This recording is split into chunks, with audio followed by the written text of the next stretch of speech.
10 years can feel longer than 50. That is not a metaphor. If you are over 30, you have already noticed it. The years are getting shorter. Look at any calendar. You blink and 3 months have gone by. There is a quiet piece of math behind it. At age 5, 1 year is 1/5 of your life. At 50, it is 1/50th. 10 times shorter. By the end of this video, you will know exactly how to slow time back down. But first, ask yourself, where did last summer go? 3 forces are doing this to you: math, memory, and your own brain. 10 years between the ages of 5 and 15, in memory, longer than the 50 years between 30 and 80. That is not nostalgia. It is not a trick of mood. Your brain is doing the math quietly in the background, and it is telling you something true about how you experience being alive. This is one of the most universal human experiences. Almost everyone past 30 notices it.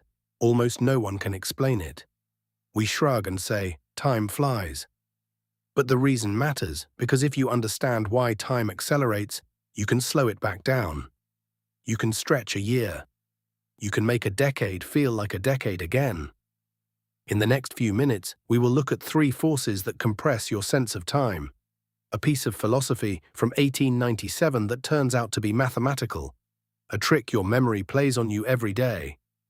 And a finding from a Duke University engineer about how your brain processes images. By the end, you will know exactly what to do about it. In 1897, a French philosopher named Paul Janet proposed something simple. The length of any period of your life feels proportional to your total life so far. 1 year, when you are 5, is 1/5 of everything you have ever experienced. A vast, dominating slice, in some real sense, 20% of you. But that same year, at 50, is only 1/50th of your life. Mathematically, it should feel 10 times shorter. And here is the strange part. When researchers ask people of different ages to estimate how long an interval felt, the answers line up with this prediction. People really do report shorter felt years as they age, and the rate of compression follows Janet's curve. There is a way to picture this. If you draw your life on a logarithmic scale, where each year is sized by its proportional weight, the first half of your subjective life is over before you turn 20. Let me say that again. By feeling, half of your life is gone before you can vote. The second half stretches all the way from 20 to the end. Most of your subjectively long life happens in childhood and early adulthood, and the rest is, in a strange way, a coda. This idea is elegant. It is also incomplete. If pure proportion were the only thing happening, everyone's aging would feel identical. But it doesn't. Some weeks blur, some weeks feel enormous. There are people in their 70s who say time started slowing back down. Proportion is real, but it is only one ingredient. There is something else going on inside your head, and we need to look at it directly. Which brings us to ingredient 2. To understand it, we have to ask a deceptively simple question. How does your brain actually decide how long something took? You don't have a stopwatch in there. So what is the mechanism? Your brain estimates duration in 2 different ways, depending on whether time is happening now or already in the past. In the moment, an hour at the airport gate feels like forever. The clock drags. You are aware of every minute, but 2 weeks later you can barely remember. Memory measures time by counting landmarks, novel experiences, surprises, things that got encoded into long-term storage. Your brain doesn't save the boring middle, it saves the edges, the firsts, the breaks in pattern. So when you look back at a stretch of your life, its length is roughly equal to the number of memorable things inside. When you are 8, almost everything is new. Every day deposits memory, every week carves a landmark. The first sleepover, the first time you saw the ocean. The novelty rate is enormous, so when you look back at age 8, that single year is packed with vivid memories, and your brain reads that density as length. By 40, your weeks look like the previous week. Same drive to work, same coffee, same screen, same chair, same conversations. The novelty rate collapses, the landmarks spread sometimes months apart, and your brain compresses everything. Have you ever finished a year at a job and realized you cannot account for it? You know it happened. You showed up every day. But there is nothing inside, no texture, no edges. Your brain filed 12 months under one tag, and the tag costs the same as a single moment. The year is functionally gone. It happened, but you did not store it as a long thing. This explains the opposite effect. Why does a one-week vacation in a new country feel longer, in retrospect, than the previous month at home? Every hour of that week deposits landmarks: new street, new language on the signs, new food, new smells. Your brain fires the encoding machinery the entire time.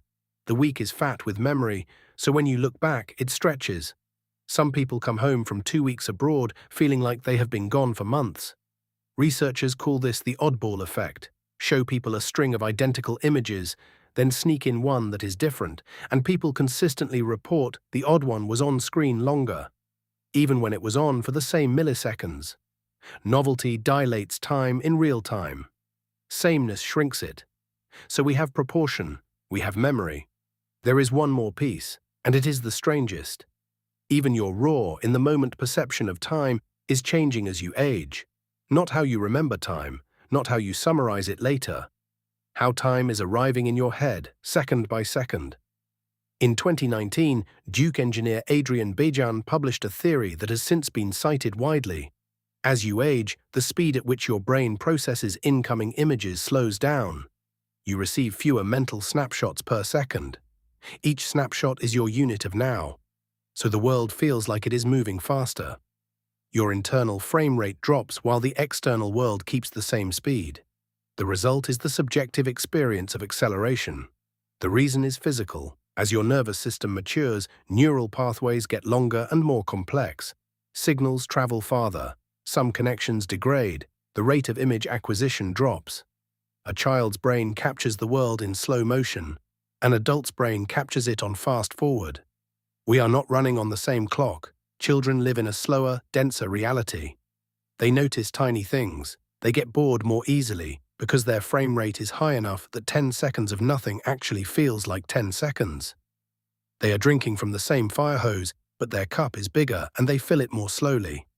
We, the adults, are running the same software at twice the speed and missing half of the texture. Put the three forces together. Each year is a smaller fraction of your life. Your routine deposits fewer landmarks. Your raw perception samples the world less densely. Three forces, all pulling in the same direction. Mathematical, memorial, neurological. No wonder the years are vanishing. The wonder is that we feel anything at all by the time we hit 50. Here is the part the science licenses you to act on. If you understand the three forces, you can fight two of them. You can't change the math. A year will always be a smaller fraction of your life. There is no escape from proportion. But you can change the memory side. You can engineer landmarks on purpose, new routes home from work, skills that scare you, conversations with strangers, travel when you can, but also small things. A different cafe on Tuesday, a book outside your usual lane, a walk in a neighborhood you have never been to. And there is a deeper fix that addresses the frame rate problem directly. Pay attention, genuine attention. The frame rate problem is partly biological, but it is also partly a habit.